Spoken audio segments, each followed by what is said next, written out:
Students, पिछले class में मैंने आपको सेल के बारे में बताया था। सेल बायोलॉजी का डेफिनेशन आपको डिफ़ाइन किया था, उसके बाद सेल के बारे में बताया था। देन आपको बताया था कि सेल का क्या फंक्शन है, सेल क्या करते हैं, सेल को क्यों स्ट्रक्चरल एंड फंक्शनल यूनिट हमने कहा। देन उसके बाद सेल के क्या कंपोनेंट्स थे, जिसमें आपको मैंने डिफ़ाइन किया था कि सेल मेम्ब्रेन कंपोनेंट्स हैं, न्यूक्लियस कंपोनेंट्स हैं एंड देन साइटोप्लाज्म। इतना तक मैंने आपको बताया था। अब आगे उसकी आपको अब जो है मुझे अब आगे एक्सप्लेन करना है सेल को लेकर के।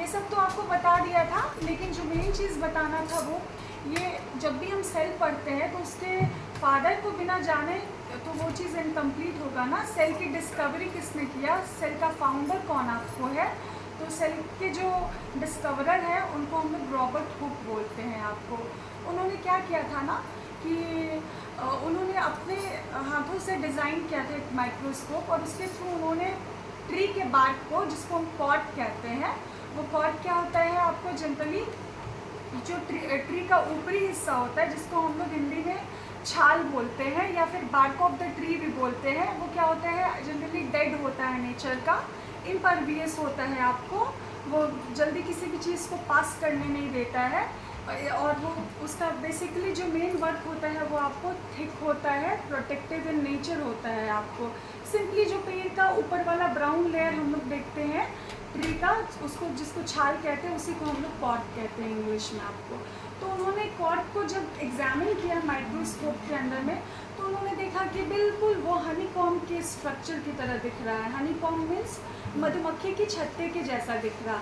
तो आप जब भी अगर किसी मधुमक्खी के छत्ते को एनालाइज करिएगा, ध्यान से देखिएगा, तो उसमें आपको लिटिल कंपार्टमेंट्स दिखेंगे। लिटिल कंपार्टमेंट्स, छोटे छोटे हिस्से में एक बना कमरा जैसा। तो उसको उन्होंने क्या कहा कि उनको रूम्स दिख रहा था, लिटिल रूम्स दिख रहा था उस हनीकॉम्ब में, या फिर डायरेक्टली बोले तो उस पॉट में। तो उन्होंने वहीं से सेल को डिफाइन किया। सेल का अगर लिटरल मीनिंग समझिए तो लिटिल रूम या फिर लिटिल कंपार्टमेंट्स। जो मैंने पिछले क्लास में आपको ब्रिक्स वाला उदाहरण दिया था, तो बताया था कि ब्रिक्स को कैसे हम लोग इकट्ठा करते हैं तो बिल्डिंग्स बनता है, और वो सेल से लेकर के जो ऑर्गेनिजम्स तक का जो डेफिनेशन मैंने दिया था कि cell gives tissue, tissue gives organ, organ gives organ system and organ systems gives organisms. I hope आपको सेल की डिस्कवरी के बारे में तो समझ में आ ही चुका। कॉर्क भी मैंने आपको एक्सप्लेन कर ही दिया, और सेल को क्या कहते हैं। अब क्या हुआ, आपका जो नेक्स्ट पार्ट है इस पर कि सेल को हम लोग किस आधार पे बोलते हैं। तो सेल के बेसिस पे ना दो तरह के ऑर्गेनिजम्स बेसिकली हम अपने सोसाइटी में या हम अपने इस लिविंग वर्ल्ड में देखते हैं। एक हुआ आपको prokaryotic organisms and eukaryotic organisms. In organisms को समझने से पहले हमें क्या समझना होगा, prokaryotic cells and eukaryotic cells. Prokaryotic cells क्या होता है आपको, प्रो मीन्स हुआ प्रिमिटिव, कैरियोटिक फिर से वर्ड जो आया वो आपको कैरियन वर्ड आया। कैरियन का मतलब हुआ न्यूक्लियस। इट मीन्स क्या हुआ, अगर आपको कोई बोले कि प्रोकैरियोटिक को लिटरल मीनिंग में बताए तो क्या बोलिएगा आप, प्रिमिटिव न्यूक्लियस। प्रिमिटिव का मतलब आप समझ गए, पुराना न्यूक्लियस जो बहुत पहले आया हो। Eukaryote, eu word means advance and karyon is similarly for nucleus means advance nucleus. ये दो शब्द से इतना तो क्लियर हो चुका है ना कि प्रोकैरियोट्स पहले आए हैं एंड यूकैरियोट्स बाद में आए हैं, क्योंकि इनके डेफिनेशंस में ही आपको ये चीज़ क्लियर हुआ।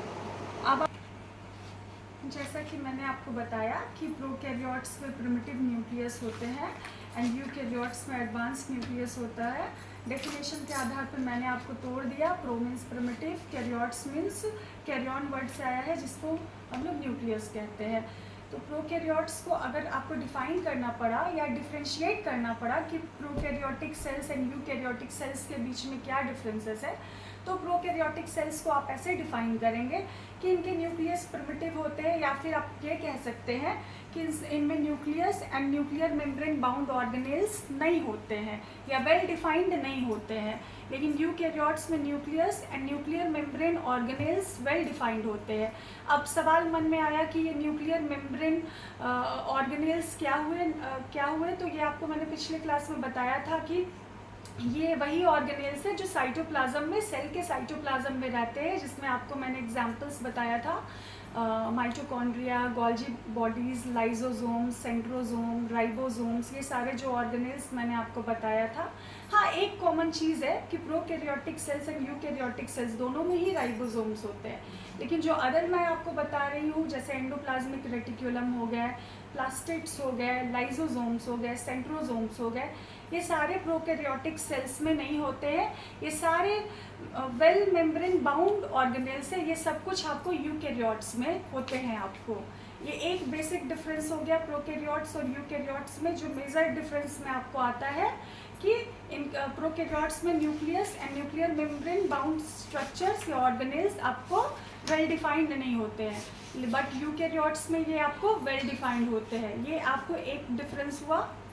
दूसरा डिफरेंस आपको हुआ कि ये जो प्रोकैरियोटिक ऑर्गेनिजम्स होते हैं, ये क्या होता है, जनरली यूनिसेल्युलर इन नेचर होते हैं। क्या होता है, ये generally single cell, uni means single and cellular comes from cell, तो सिंगल सेल स्ट्रक्चर वाले ऑर्गेनिजम्स होते हैं। इसके उदाहरण में आपको आया bacteria, blue green algae, BGA जिसको हम कहते हैं, एंड यूकैरियोट्स हुआ मल्टी सेल्यूलर ऑर्गेनिजम्स हमारे यूकैरियोट्स के ग्रुप में आते हैं। Multi means many, cellular means cell.